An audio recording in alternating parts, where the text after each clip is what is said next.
आज से हम लोग एक न्यू सीरीज़ स्टार्ट करने जा रहे हैं जो कि डिज़ाइनिंग से रिलेटेड होगी और जिसके अंदर हम लोग सीएसएस को डिस्कस करेंगे। ये हमारा लेसन नंबर 1 है जिसके अंदर हम लोग इंट्रोडक्शन देखेंगे। सबसे पहले बात करते हैं हम सीएसएस के फुल फॉर्म की। तो CSS stands for cascading style sheets, और ये एक ऐसी स्टाइल शीट लैंग्वेज है, मीन्स के डिज़ाइनिंग लैंग्वेज है जिसके अंदर हम लोग स्टाइल्स देते हैं, लुक एंड फील देते हैं एचटीएमएल से बने हुए वेब पेजेस को।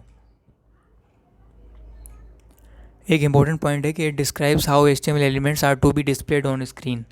देखें, एचटीएमएल के अंदर हम लोग क्या करते हैं, सिर्फ स्ट्रक्चर बनाते हैं एक वेब पेज का, लेकिन उसकी डिज़ाइनिंग जो भी है, उसके कलर्स, वो किस तरह नज़र आएगा, कहाँ पे उसकी पोजीशन होगी, ये सारी चीज़ें हम लोग सीएसएस के थ्रू करते हैं। अभी जो सबसे लेटेस्ट वर्जन है वो है CSS 3। अब CSS जब हम किसी भी HTML वेब पेज पे अप्लाई करते हैं तो बेसिकली हम लोग कुछ सेलेक्टर्स का यूज़ करते हैं। फॉर एग्जांपल हमारी एक हेडिंग है, तो अब हम उस हेडिंग को अलग अलग तरीके से टारगेट कर सकते हैं और उसके बाद उस पर हम लोग स्टाइलिंग लगा सकते हैं।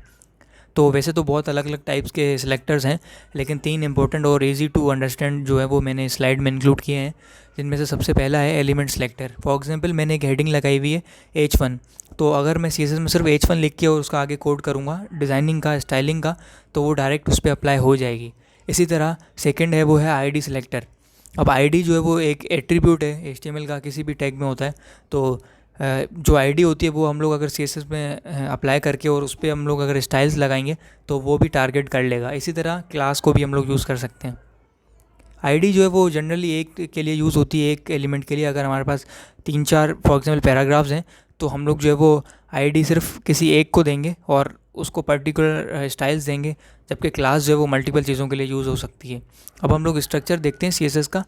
तो CSS का स्ट्रक्चर वैसे ये एग्जैक्ट तो नहीं है, ये सिर्फ अंडरस्टैंड करने के लिए है कि हमारे पास जैसे अभी एक HTML का टैग है P का, पैराग्राफ का, इसके अंदर मैंने लिखा हुआ है हेलो वर्ल्ड।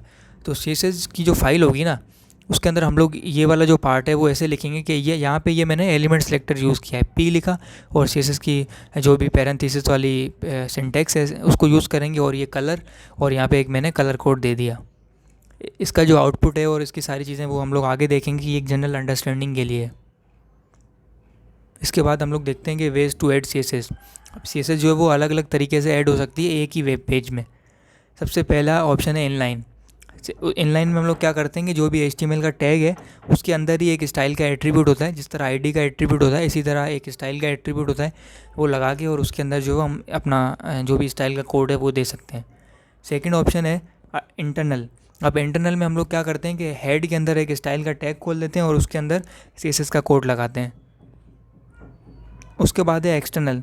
अब एक्सटर्नल में हम लोग क्या करते हैं, एक CSS की अलग से ही फाइल बनाते हैं और उसको हेड के अंदर लिंक कर देते हैं, इंक्लूड कर देते हैं। ये तीनों वेज अच्छे हैं और in the end thank you.